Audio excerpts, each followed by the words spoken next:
Club है, आप लोगों के द्वारा एक कांफ्रेंस की जा रही है, क्या है पूरा मामला? अच्छा, देखिए, यहाँ पे आप देख रहे हैं कि एयरफोर्स के सेवानिवृत्त अफसर हैं और जिन्होंने आर्म फोर्सेस में सिलेक्शन और ट्रेनिंग की में बहुत काम किया। इसके पहले ये जो संस्था वायुपंख कुछ आर्ट्स, क्राफ्ट, परफॉर्मिंग आर्ट्स में लोगों को, बच्चों को ट्रेन करती रही है।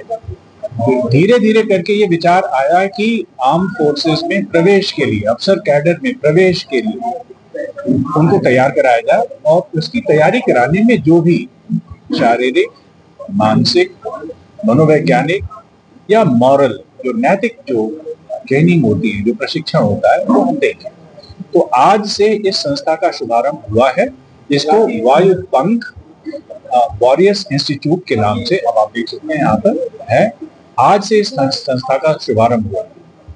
सैनिक स्कूल, मिलिट्री स्कूल, RIMC और NDA की तैयारी के लिए मुख्यतः हमारा फोकस रहेगा सैनिक स्कूल और मिलिट्री स्कूल और RIMC के लिए, जहां पर बच्चे बहुत ही यंग एज में, क्लास 6वीं में, 9वीं में और RIMC में 7th क्लास में बच्चों का एडमिशन होता है।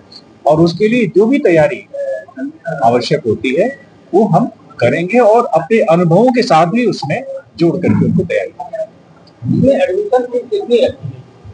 यहाँ देखिए, अभी एडमिशन फीस के बारे में अभी कोऑर्डिनेटर राखी अग्रवाल ने बताया कि हमारा अभी एडमिशन फीस का कोई क्राइटेरियन नहीं है, क्योंकि हम अभी सुपर 30 के बारे में बात कर रहे हैं कि हम बच्चों को प्रवेश के लिए परीक्षा देंगे और परीक्षा में जो बच्चे 60% या उससे ऊपर पाएंगे, उसमें से हम ऊपर से 30 बच्चों को देंगे। अब उन 30 बच्चों में हम ये भी देखेंगे कि वो किस सोशियो इकोनॉमिक बैकग्राउंड से आते हैं, है ना।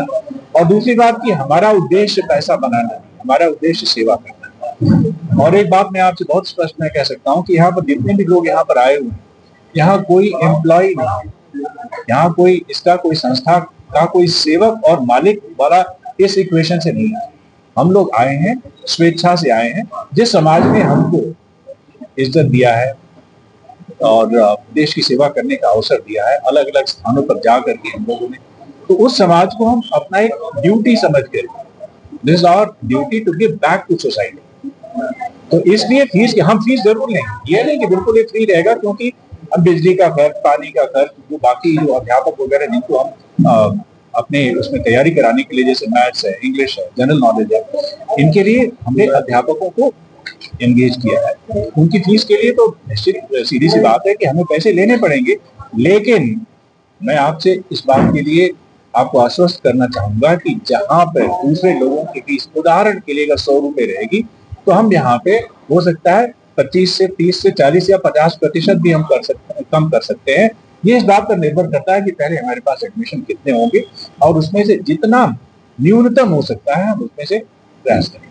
जैसा कि उत्तर प्रदेश में शिक्षा को लेकर के सरकारी स्कूल धीरे धीरे कम होते जा रहे हैं और सरकारी स्कूल में बच्चे पढ़ने भी नहीं जा रहे हैं, क्योंकि वहाँ पर उनको कोई सुविधा नहीं मिल रही है। और पिछले काफी लॉकडाउन के बाद से प्राइवेट स्कूलों में बड़ी फीस की भरमार हुई है, जिसको एक छोटा आदमी कभी सपोर्ट नहीं कर पाता, अफोर्ड नहीं कर पाता है। ऐसे में आप उन छोटे बेरोजगार, जैसे जो छोटे परिवार हैं, उनको आप कितनी अपने स्कूल में प्राथमिकता दें? देखिए, हमारा प्राथमिकता देने का मतलब सबसे पहला ये होगा कि उसकी योग्यता कितनी, हम उसको टेस्ट देंगे, है ना।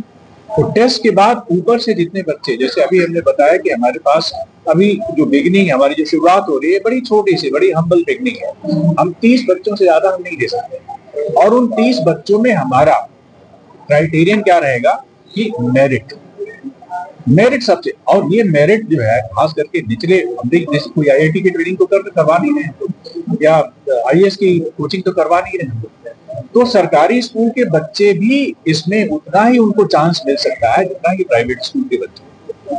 और इसके बाद मतलब मेरिट ही है। सेना में आप समझ सकते हैं कि सेना में या ऑफिसर्स कैडर में कोई इस तरीके का कोई भेदभाव या कोई इस तरीके की चीज नहीं, केवल आप अपनी योग्यता, प्रतिभा और मेरिट के ही आधार पर आगे जाते हैं।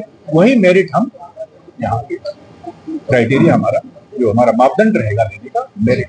बच्चों को पढ़ाएंगे नहीं उस तरह से जिस तरह किसी स्कूल में पढ़ाते हैं।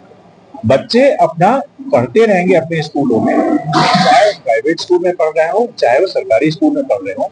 स्कूल के आवर्स के बाद हम उनका एक शेड्यूल बनाएंगे जिसमें सैनिक स्कूल, मिलिट्री स्कूल, RIMC में एडमिशन के लिए जो सब्जेक्ट्स उनको चाहिए वो हम पढ़ाएंगे। अब जैसे मान लीजिए कि भाषा है, हिंदी की भाषा सबको पढ़नी चाहिए, पढ़ते हुए स्कूल में पढ़ाई भी जाती है, लेकिन एडमिशन के समय हिंदी भाषा नहीं पढ़ाई जाती है, तो हम उसको नहीं लेंगे। मैथ्स लेंगे जैसे, है ना, सामान्य ज्ञान लेंगे जैसे, है ना, तो इस तरीके के जो सब्जेक्ट है वही पढ़ाएंगे। बच्चा अपने माँ बाप को जहाँ पर पढ़ाना चाहे उसको पढ़ता रहेगा। उसके अतिरिक्त जो इन जगहों पे सैनिक स्कूल, मिडिल स्कूल, RIMC में एडमिशन के लिए जो भी रेलेवेंट सब्जेक्ट होंगे, जो भी प्रासंगिक सब्जेक्ट होंगे, हम उन्हीं को पढ़ाएंगे। ये हमारा कोई स्कूल नहीं है।